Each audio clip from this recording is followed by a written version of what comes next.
realmente su presencia de todo corazón. Usted que es graduado en Angelología en Bogotá, Colombia, enviado por el CELAM allí, Conferencia Episcopal Latinoamericana, conoce la tela bien, no necesita que nadie mejor para aconsejarnos y decirnos.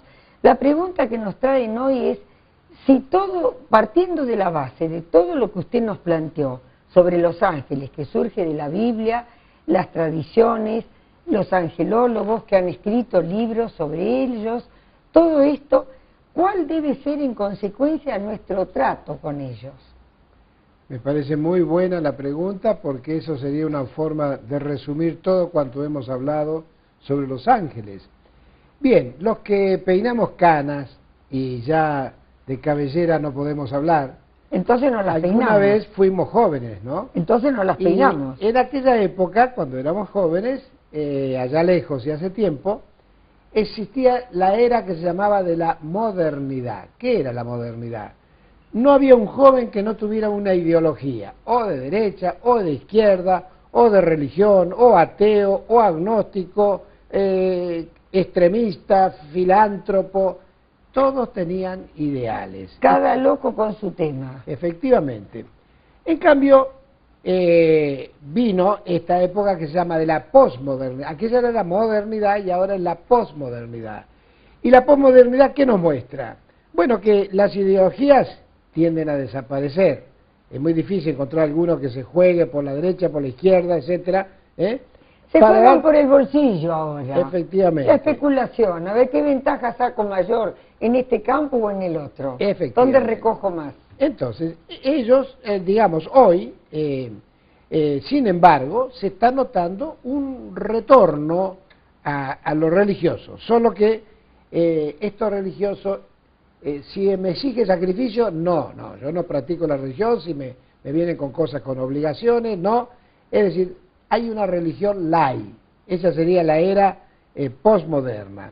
Bien, entonces en ella, por supuesto, han caído muchos bautizados que en este momento se han dejado seducir por un cóctel de tentador de una mezcla de catolicismo con hinduismo. Hay mucha gente que mete el hinduismo en su religión, Sai Baba, Hare Krishna, Macumba, una mezcla de catolicismo con otras hierbas. Inverosímiles son. Efectivamente, lo mismo las flores de Bach, se lo ofrece con jugos de control mental, la meditación trascendental, etcétera, etcétera, etcétera.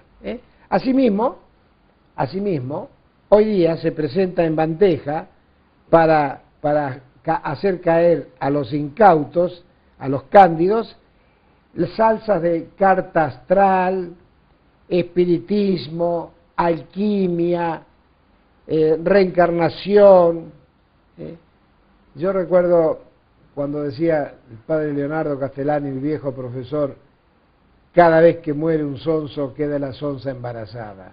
Y hoy día hay mucha gente tonta que cree en eso, en vez de estar leyendo el Evangelio, que es la palabra de Dios, están buscando cualquier novedad.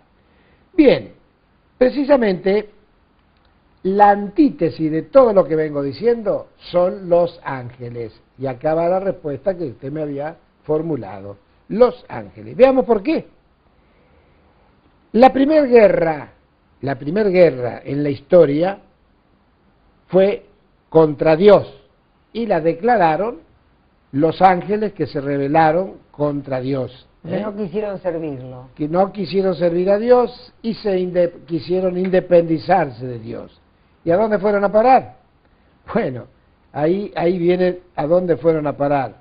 A un lugar que Dios creó para ellos, que es el infierno.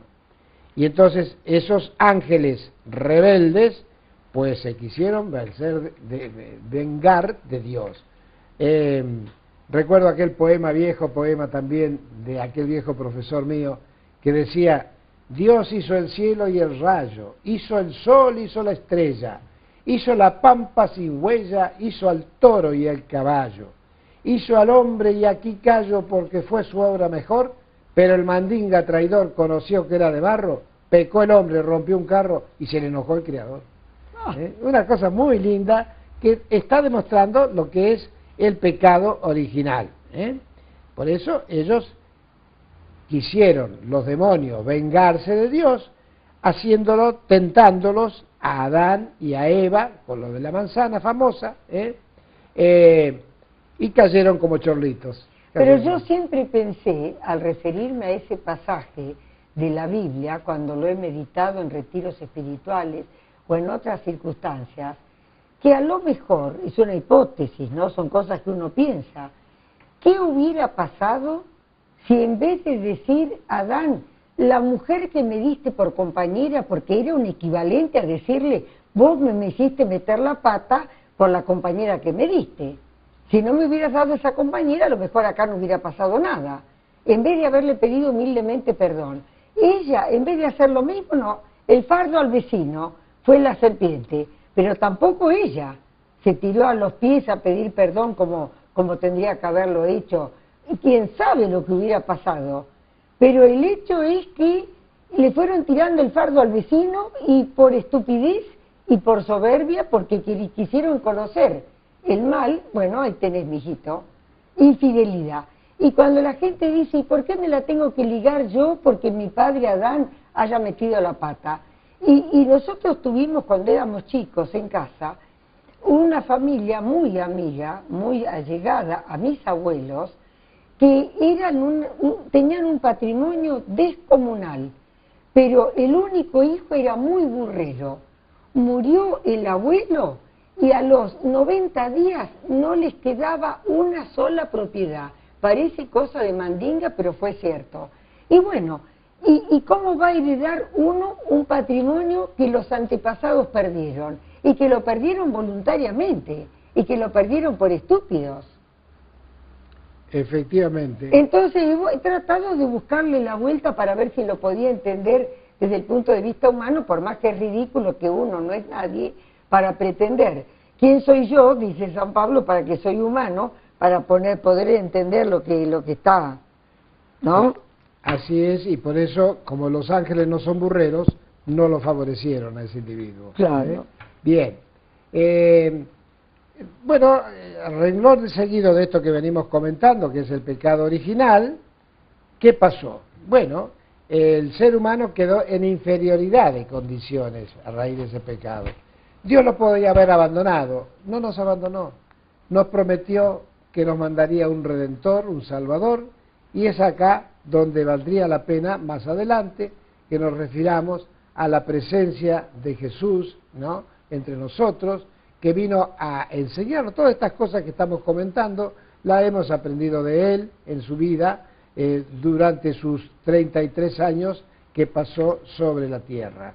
Y sobre todo, también Él, acompañado de su Santísima Madre, nos hace demostrar también que María fue la que pisó la cabeza, por algo aparece aquella imagen de la Virgen de la medalla milagrosa, sí, maravillosa, ella pisando a la serpiente, como cumpliendo con esa profecía o ese anuncio de Dios, que una mujer quebrantará tu cabeza. Vamos a tener que hacer un pequeño paréntesis de unos segundos y volvemos. ¿Cómo no?